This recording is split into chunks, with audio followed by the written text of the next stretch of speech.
EPAWA meteorologist Bobby Marchich here with your outlook for March 10th, 2022. It is Thursday, and the Thursday video forecast is sponsored by North Penn Car Wash in Lansdale, Montgomery County, Pennsylvania.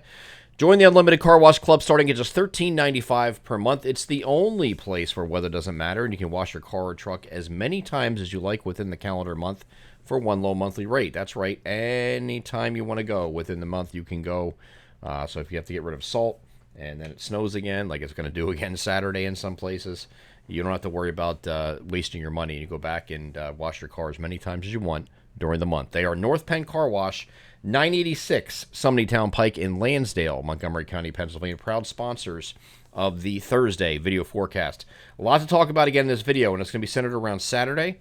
But for the first 2 days here, as we get into Thursday and Friday, we're expecting kind of variably cloudy skies today, partly to mostly cloudy. And then when we get into Friday, it's going to be partly cloudy to start and then clouds increasing later in the day. So not looking at any precipitation the next 2 days. We did have some areas getting snow yesterday, some areas getting white rain, some areas getting rain. Some significant snowfall occurred closer to the New York-Pennsylvania border, a little bit more than we thought. But that's what happens in March in higher elevations. You just get a little bit colder temperatures, and it's coming down heavy enough, and before you know it, you have more than the posted amount. So did get lucky up there, as if you're a snow lover anyway. If you're not, it was an unlucky break, but we do have most of the area did get very little or a couple inches here or there as projected. So we have another one coming in here on Saturday, however, but in the next 2 days, we're not going to have to worry about any precipitation. Temperatures are going to be milder, as you can see above me. 44 to 52 is a spread today, and then 46 to 58. Pretty good spread here from north to south on Friday. Okay, so this system is going to come in here on Friday night, and we've been talking about how this was going to evolve in yesterday's video, and I think the video before that we did that too. But this is going to be a deep trough coming into the region. That's what the setup here is. A really deep trough, right? Settling in the region. That's not drawn to scale, of course. Let me try that again. So you get this really big, deep trough settling over the region, which is right here, okay? And this trough is going to continue eastward toward our region. At the same time, you have low pressure, strong low pressure, moving from the southeastern United States to a position near or just offshore, okay? So initially, you're going to have enough warm air in place that this starts as rain. But as this trough continues eastward like this, it's going to push this low pressure east as well. The precipitation associated with it will start as rain and then it will change over to snow as the trough moves in, because there's a lot of cold air advection with this, some very cold air situated with this trough that's going to move in.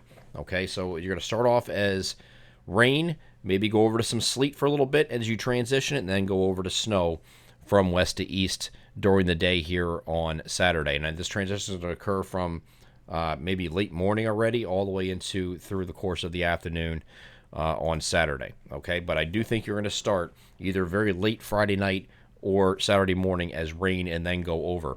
Now I'm showing you the European model here, which just happens to be for the third consecutive day the most aggressive with this trough in terms of progressiveness. Okay. The whole deal with this trough is, if it is a little bit faster, which is right here on Saturday morning, as this moves eastward, if it's just an hour or two faster, it's going to make a big difference between some areas getting nothing at all and a couple inches, or maybe 2 inches and 6 inches. That's a big difference in that, and then how far southeast and southeast that gets, because this area of low pressure moving up the coast here is only going to have so much precipitation with it. So this cold air is going to have to catch up to it and time that just enough so that when it changes over to snow, there's enough snow falling to give you several inches of snow. Okay, so it's a timing issue. It's a very critical timing issue with this particular trough, and that will determine who gets what and how much of it, okay? The precipitation is going to be what it is, whether that trough was there or not, but this is going to, determine how much snow you get more specifically and for what regions, okay? So, again, the European model is the most aggressive above any model currently, and it continues with each successive run to bump just a little bit further east and a little bit more progressive each time with this trough. And because it's doing that, you're getting some snow changing over here very far east, all the way to the coast, in fact, on the European model. and the heavier snow axis is over the interior, which is most likely going to happen. It's going to be in the interior somewhere. We don't know if it's going to be over eastern PA or central PA, but I would bank right now, if I was making a bet, I would say your heaviest chances of accumulations are going to be right up in these areas here. And again, I'm only focusing on my area. There's going to obviously be some up here too. But those areas right there that I circled are most likely going to see the heaviest accumulations, and that is north central Pennsylvania, and at the very least the interior and northern parts of northeast PA out of this particular system in terms of snowfall.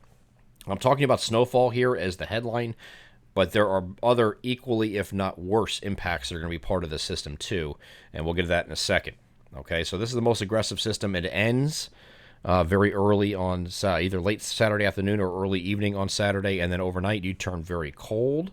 Temperatures in the teens in a lot of interior locations, and then Sunday you're not getting out of the 30s most likely for highs. Okay, so big abrupt trough coming in here, but it doesn't last very long because once we get to the next week, we have a warm front coming through here on Monday.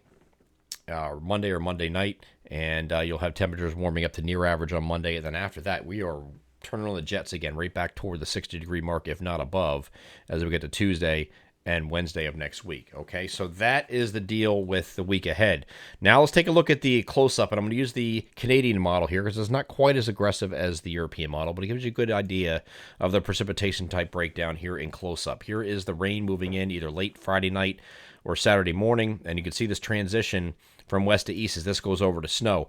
The highest probability areas, again, for the heaviest precipitation out of this, the heaviest snow, are going to be right up in these areas here, okay?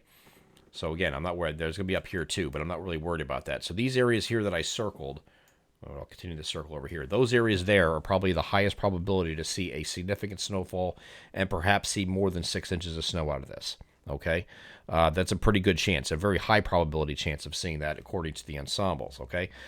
Further southeast, you don't have as much of a chance because it's going to take later to change over, but it does in fact change over first to sleet and then to snow, okay? You can see northeast PA getting hammered with snow here at this point, but it does change over further southeast before this exits here on the Canadian model as well. So here is the most aggressive model as far as snowfall is concerned, and a very large area of 6 inches or more here in the purple. The pinks start 10 inches or more, so this is a big swath of 6 to 10 plus inches of snow over a good portion of north central northeast PA in this case. It gets all the way down to almost I-78. You get a 3 to 6 inch swath there, and then further southeast you're more like 2 to 4. And then by the shore, you're coating to as much as 2 inches there. So that is an aggressive, very aggressive, and the most aggressive model we have. Now, the other models are not as aggressive. Here's the Canadian, okay? It's a little bit further northwest. It's not as far down to the southeast as the European model is. The Canadian model is not as aggressive. The GFS is not as aggressive as the European model, but they all have been trending east. So the question is the European model overdoing it? And everything else is playing catch-up to it, and it's just a couple runs behind? Or is the European model overdoing it, the other two have the right idea, and the European model might switch back to that idea eventually with time? It has not done so yet. I will say over the last 48 hours, the European model has been steadily going in the direction of a more progressive trough. So we'll see. Here's the latest GFS that ran this evening.